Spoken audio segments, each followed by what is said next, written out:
오늘 새벽에도 하나님의 은혜가 저와 여러분에게 함께하기를 기원합니다. 발람의 첫 번째 예언은 복을 비는 것으로 끝났습니다. 그래서 13절에 발락이 말하되 나와 함께 그들을 달리 볼 곳으로 가자.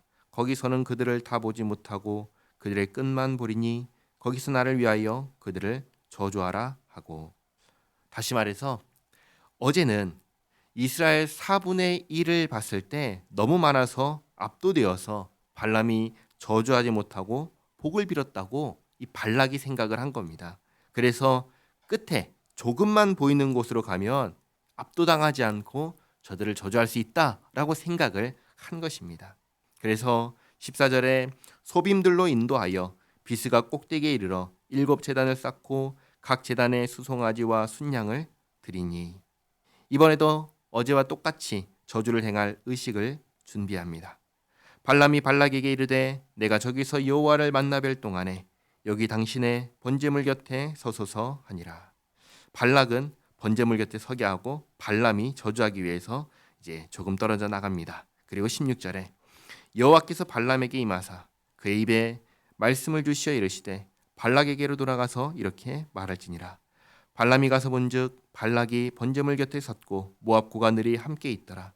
발락이 발람에게 이르되 여호와께서 무슨 말씀을 하시더냐.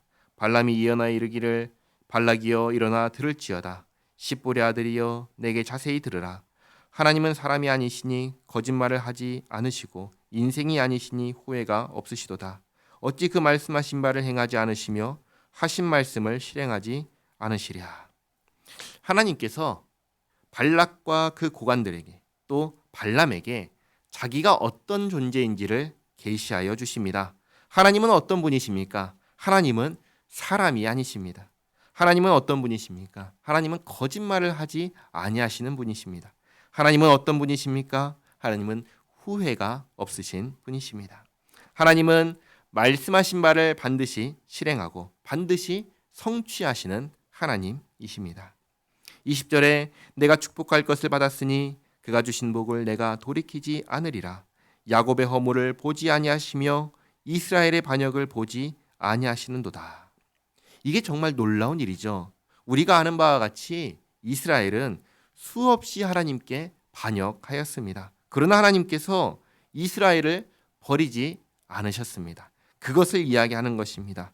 아무리 하나님께서 택하신 백성이 하나님 앞에 허물이 있고 심지어 반역하는 모습을 보일지라도 하나님께서는 자기 백성을 결코 버리지 아니하시고 포기하지 않으시는 하나님이십니다.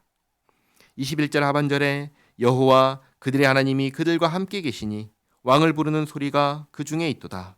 하나님이 그들을 애굽에서 인도하여 내셨으니 그의 힘이 들소와 같도다. 야곱을 해야 할 점술이 없고 이스라엘을 해야 할 복술이 없도다. 이때 야곱과 이스라엘에 대하여 논할진대 하나님께서 행하신 일이 어찌 그리 크냐 하리로다. 어떠한 방법을 쓰더라도 하나님께서 함께 하시는 이스라엘을 저주할 수 없다라고 말합니다. 그리고 24절에 이 백성이 암사자같이 일어나고 수사자같이 일어나서 움킨 것을 먹으며 죽인 피를 마시기 전에는 눕지 아니하리로다 하매. 무슨 말이냐면 결국 이스라엘이 행하는 것은 다 하나님께서 하라고 하신 것입니다. 하나님께서는 하나님의 일을 중단하지 않으십니다. 마침내 이루고야 마십니다. 그러니까 이스라엘이 하는 것은 하나님께서 하라고 하신 것이기 때문에 포기하지 않고 반드시 끝까지 가서 반드시 이루고야 만다라는 것입니다. 이스라엘이 지금 어디에 있냐면 모압 평지에 정착해 있습니다. 그러면 이들을 쫓아낼 수 있느냐? 그럴 수 없다라는 것입니다. 만약에 하나님께서 이제 떠나자라고 하시면 떠나겠지만 그게 아니라면 이들을 어떻게 할 수 없다. 그 이야기를 지금 한 것입니다. 이렇게 두 번째 예언을 하자 25절에 발락이 발람에게 이르되 그들을 저주하지도 말고 축복하지도 말라. 지금 발락의 입장에서는 모압 발락의 입장에서는 죽을 맛일 것입니다. 저주하라고 했는데 저주는 하지 않고 엉뚱한 이야기만 지금 계속 하고 있습니다. 그리고 지금 발람이 하는 말은 사실 축복이 아닙니다. 복을 비는 게 아닙니다. 왜냐? 그냥 하나님의 백성들이 지금 누리고 있는 복을 말했을 뿐입니다. 그런데 발락의 입장에서는 이것이 복을 비는 것으로 보였을 것입니다. 그래서 저주하지 말라고 했는데, 저주하라고 했는데 저주하지 않고 복을 비니 저주하지 않을 거면 제발 복 좀 빌지 말라고 지금 그 얘기를 하는 것입니다.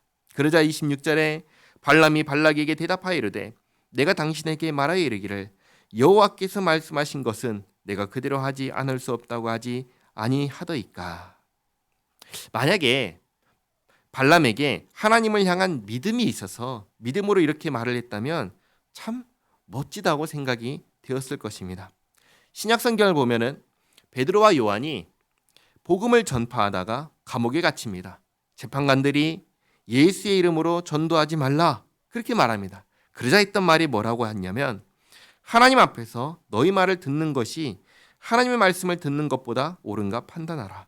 우리는 보고 들은 것을 말하지 아니할 수 없다.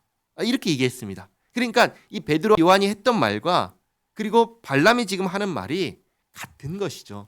우리는 하나님 앞에서 하나님께서 주신 말을 할 수밖에 없다. 우리는 너희들의 말을 들을 수가 없다. 그 얘기를 똑같이 한 것입니다. 그러니까 만약에 발람에게 하나님을 향한 믿음이 있어서 이렇게 말한 것이라면 참 좋았을 건데 라는 생각이 듭니다. 발람의 이 말은 내가 하나님께서 주신 말 외에는 다른 말을 할 수 없다라고 한 이 말이 믿음에서 나온 말이 아닙니다. 어떻게 그것을 알 수 있는가? 이후의 말씀을 쭉 보면은 민수기 31장에 발람이 결국은 꾀를 내어서 이스라엘이 하나님 앞에 범죄하도록 만듭니다. 지금 예언은 뭐라고 하죠? 저들은 하나님께 복받은 자들이다. 저들을 결코 저주할 수 없고 저들을 망하게 할 수 없다 라고 말을 했던 이 사람이 뒤돌아서 어떻게 합니까? 이스라엘이 하나님 앞에 범죄하게 만드는 꾀를 내어서 결국은 그렇게 만듭니다. 그러니까 발람의 지금 말은 결코 믿음에서 나오는 말이 아닙니다. 그럼 어떻게 이 말을 했던 것인가요? 그저께 발람이 무엇을 경험했죠? 하나님께서 주신 말씀대로 그걸 전하지 않으면 어떻게 된다고 했어요? 죽는다라고 했죠. 그것 때문에 이렇게 말하는 것입니다. 오늘 하나님께서는 또다시 저주를 바꾸셨습니다. 하나님이 누구신지를 여기 있는 이들에게 계시하여 주셨습니다. 이들도 하나님을 알고 믿을 수 있는 기회를 주신 것입니다. 하나님은 누구십니까? 오늘은 이것 하나만 기억하시기 바랍니다. 하나님은 사람이 아니십니다. 하나님은 인생이 아니십니다. 우리가 하나님을 생각할 때 너무나 사람처럼 인간처럼 생각할 때가 많습니다. 그래서 하나님을 오해합니다. 하나님은 사람이 아닙니다. 하나님은 하나님이십니다. 하늘과 땅을 창조하신 분이시며 우리를 창조하신 분이십니다. 온 천지 만물과 우리의 주인이 되시는 분이 하나님이십니다. 이것을 잊지 마시기 바랍니다. 기도하겠습니다. 좋으신 하나님, 하나님을 떠난 세상에 자신을 계시하여 주셔서 알게 하시니 감사합니다. 또 이를 통하여 하나님께서 자기 백성을 끝까지 붙잡으시고 인도하신다는 것을 알게 하시니 감사합니다. 하나님, 우리의 죄악과 우리의 부패가 하나님께로부터 사랑받을 자격을 뺏지 못한다는 사실에 안심합니다. 도리어 그럼에도 불구하고 사랑하여 주셔서 감사합니다. 하나님, 우리는 오직 하나님만 의지하며 살아갑니다. 좌로나 우로나 치우치지 아니하고 오직 하나님께서 이러한 태도로 살아가라 하신 말씀을 따라서 하나님의 자녀로 하나님을 영화롭게 하며 살아가게 하옵소서. 예수님의 이름으로 기도하옵나이다. 아멘.